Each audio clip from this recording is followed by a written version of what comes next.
हमारे चैनल को सब्सक्राइब करें और बेल आइकन को दबाना ना भूलें।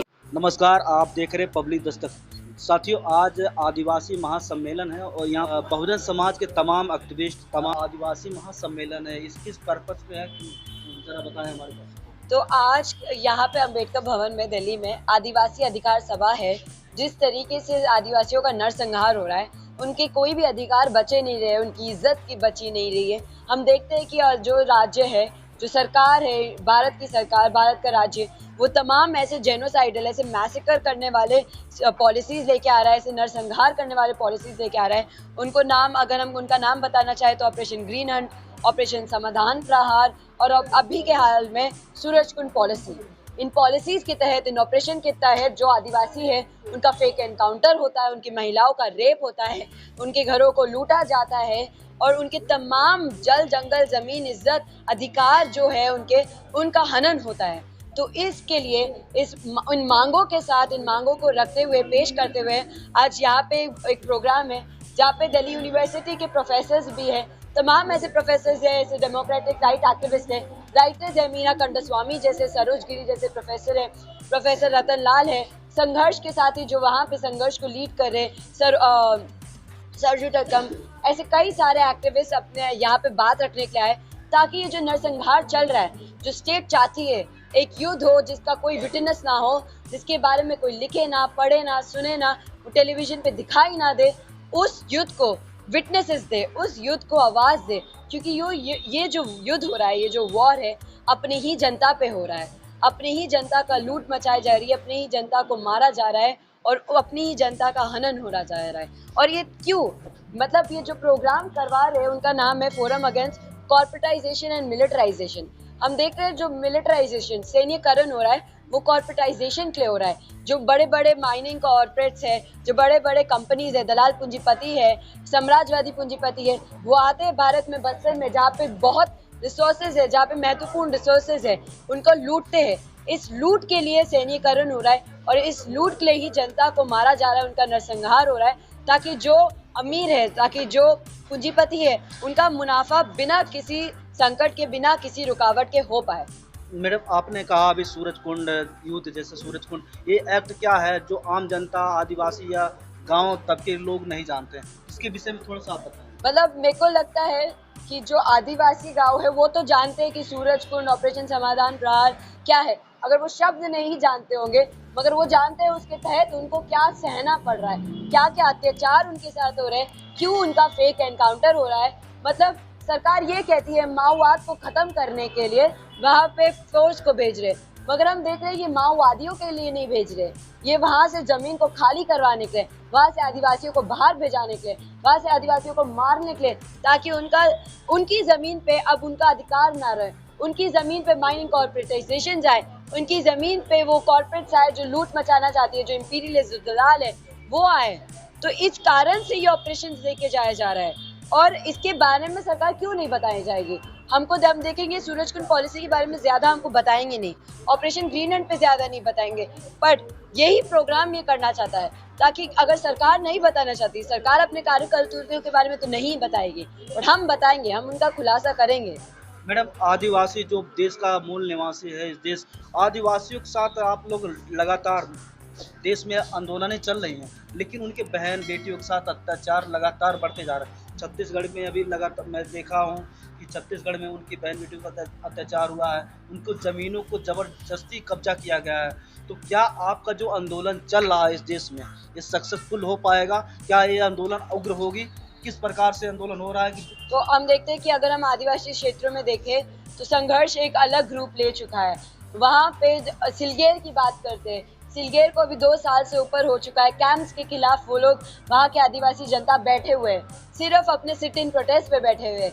ऐसे तमाम ऐसे जगह है जहाँ पे कैंप्स के खिलाफ प्रोटेस्ट हो रहा है, कैंप्स के खिलाफ जनता बैठी हुई है, और जितनी भी उसमें महिलाएं भी सबसे ज्यादा आगे होकर शामिल हुई है, क्योंकि हम देखते हैं रेप होता है उनका, जब मिलिटराइजेशन होता है, कॉर्पोरेटाइजेशन होता है, तो ये वहाँ पे संघर्ष एक सशक्त रूप भी लिया है। वहाँ पे हम देखते हैं कि अलग अलग लोग अलग अलग तरीक़ों से लड़ते हैं। आप शहरों की बात कर रहे हैं, शहरों में जहाँ तक सोशल मीडिया पहुँच पाई है और जहाँ टीवी पहुँच पाई है, वहाँ तो संघर्ष हो रहा है वहाँ के लोग। लेकिन मैंने छत्तीसगढ़ में गया, कुछ ऐसे इलाका वहाँ पर देख रहा हूँ कि टावर तोड़े गए हैं, वहाँ पर सरकार वहाँ पहुँचने नहीं दे रही है, रोड ज़मीनें हैं ज़बरदस्ती कब्जा किया जा रहा है। तो जो आम जनता है, जो गरीब है, गाँव में रहने वाले हैं, उन लोगों को पता ही नहीं चल रहा है कि सरकार हमारे साथ करने क्या वाली है।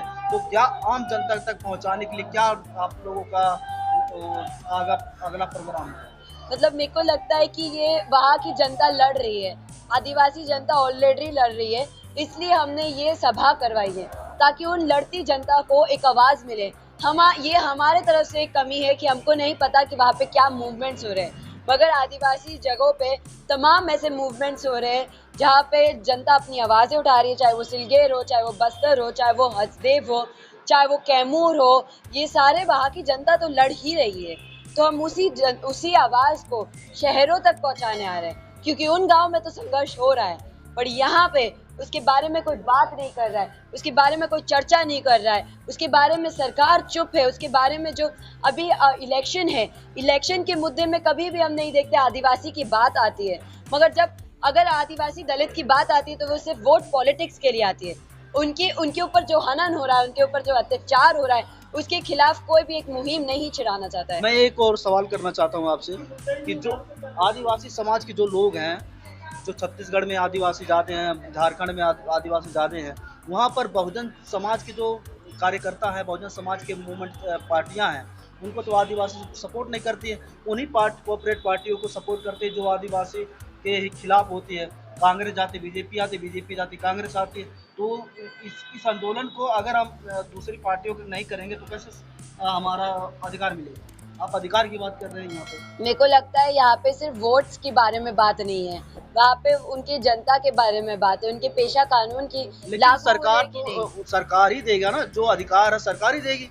अगर आप चिल्लाते रहेंगे और आप सरकार चुनाव किसी और को बनाएंगे, अपने हित के लिए नहीं बनाओगे, आप आदिवासियों में से किसी को नहीं बनाएंगे तो कौन अधिकार देगा आपका? अभी हम देखते हैं कि हमारे जो प्रेसिडेंट है वो भी एक आदिवासी है, मगर जब नरसंहार हो रहा है आदिवासी के बारे में तो उनके मुंह से कुछ निकला ही नहीं। हम देखते हैं कि कई बार ऐसा होता है कि दलित लीडर भी आते हैं, आदिवासी लीडर भी आते हैं, पर वो पार्टी कौन सी होती है? पार्टी से फर्क नहीं पड़ता है। यहाँ पे बात ये है कि अगर जब कांग्रेस भी आई थी तब भी उसको लूटना था, बीजेपी भी आएगी उसको लूटना पड़ेगा। 2013 की बात मैं कर रहा हूँ। 2013 में जब कांग्रेस की सरकार थी छत्तीसगढ़ में, तो कांग्रेस के मुख्यमंत्री जो आने वाले मुख्यमंत्री थे उनको मारा गया था। बहुजन समाज के जो पत्रकार सर्च मारे, उसको निकाले तो पता चला कि उनकी बहन बेटियों के साथ अत्याचार करते, बलात्कार कर रहे थे। फिर वही आदिवासी 2014 में प्रधानमंत्री मोदी जी को प्रधानमंत्री बनाए, वही आदिवासी। मेरे को लगता है पहले तो हमको ये देखना चाहिए कि जो हमारा वोटिंग सिस्टम है, क्या वो एक्चुअल में जनता का कॉन्शियसनेस, जनता का जो मानसिक स्थिति है उसको डिनोट करता है। अगर ये डिनोट करता होता तो आज शायद से बीजेपी नहीं होती। और हम देखते हैं कि आदिवासियों ने एक अलग मॉडल ऑफ डेवलपमेंट भी वहाँ पे चुना है। वहाँ पे उन्होंने बहुत सारे, उनका सरकार चलती है, आदिवासी अपना खुद का सरकारें चलाती है, चाहे वो जो उसको जनताना सरकार भी कहते हैं वहाँ के लोग। तो आदिवासियों ने अपना संघर्ष चुना है और उनके संघर्ष की राह अलग होगी। मतलब आपके कहने मतलब कि जो आदिवासियों की खुद की पार्टी है वो भी उनकी आवाज़ ही नहीं उठा रही। मेरा ये कहने का मतलब नहीं है, मेरा ये कहने का मतलब है कि जो एक इलेक्टोरल पार्टीज है उनका ज़्यादातर फोकस रहता है कि सिर्फ उनको वोट मिल जाए, कि उनका वोट से वो लोग इलेक्शन में जीत जाए, उनकी सरकार बैठ जाए। पर उनको एक्चुअली जब हम ग्राउंड पे देखते हैं तो उनको उससे मतलब नहीं होता है तो कि किस तरीके से उनको अपने हक मिल रहे हैं, किस तरीके से क्या चल रहा है, क्या वहाँ पे शिक्षा पहुँच रही है। हम देखते हैं कि वहाँ पे जब बस्तर में जो भी स्कूल्स बनाए जाते हैं वो कैंप्स में तब्दील हो जा रहे हैं। क्यों कैंप्स में वो तब्दील हो रहे हैं और इसके बारे में कोई बात ही नहीं कर रहा है, चाहे वो कोई सी भी पार्टी हो, चाहे वो कोई सी भी इलेक्टोरल पार्टी हो। अगर वो बात भी कर रहे हैं तो उनको भी दबाया जा रहा है। विकल्प क्या है आप लोगों के? विकल्प क्रांति है, विकल्प रेवोल्यूशन है। मेरे साइड से मेरे को ये लगता है कि हम सबको एक मजदूर किसान सरकार बनाने, उनकी सरकार, उनका राज्य चलाना होगा, जैसे रूस में हुआ था, जैसे चाइना में हुआ है। आदिवासियों के पास अभी भी बहुत ऐसे इलाका है जहाँ पे भूमिहीन है, उनके पास भूमि नहीं है और जो गरीब होता है उसी के साथ अत्याचार होता है, उसी को बलात्कार होता है, उन्हीं को दबाया जाता है। तो जो आदिवासियों का अधिकार नहीं मिल रहा है, आप ना सरकार नहीं बनाएंगे तो कैसे, क्या विकल्प होगा कि जो अधिकार मिल पाएगा? विकल्प ऐसा मेरे को लगता है कि जो रशिया में हुआ था और जो चाइना में हुआ था, कि जो जोत रहा है, जो लैंड टू द टिलर का नारा हम देखते हैं नक्सलबाड़ी में भी निकला था, और नक्सलबाड़ी आंदोलन भी आदिवासियों के साथ ही शुरू हुआ था। जिस तरीके से एक आदिवासी महिला ने तीर मार के, जो पुलिस अफसर था जो वहाँ पे लगातार उनको मार रहा था, वहाँ की जनता को अटैक कर रहा था, हम देखते हैं कि जो लैंड उनकी ले जा रही है, लैंड डिस्ट्रीब्यूशन होगा, लैंड रिफॉर्म्स हो गए, फिर जो जोत रहा है लैंड उसको मिलनी चाहिए। और ये सब एक क्रांति का ही प्रोसेस में आती है, एक रेवोल्यूशन के प्रोसेस में आती है। जो हमने चाइना में देखा, जो माओ जेडोंग के टाइम पे हुआ था, जो लेनिन के टाइम पे हुआ था, वही भारत में भी होगा और वही रास्ता आदिवासी अपनाए भी है। 2024 का चुनाव नज़दीक है और आदिवासियों की जो अधिकार की बात चल रही है, तो आने वाले 2024 में आप लोग क्या सरकार से कहना चाहते हैं? जो मेन मुद्दा है आप बता दें। हमारे एक ही मांग है कि जो ऑपरेशन समाधान प्रहार है, जो सूरजकुंड पॉलिसी है, उसको रद्द किया जाए। जो आदिवासियों का हनन, उनके अधिकारों का हनन हो रहा है, जो उनके ऊपर जेनोसाइड हो रहा है, जो उनका नरसंहार हो रहा है, उसको रोका जाए। हमारी यही प्राइमरी मांगे हैं। हमारे चैनल को सब्सक्राइब करें और बेल आइकन को दबाना ना भूलें।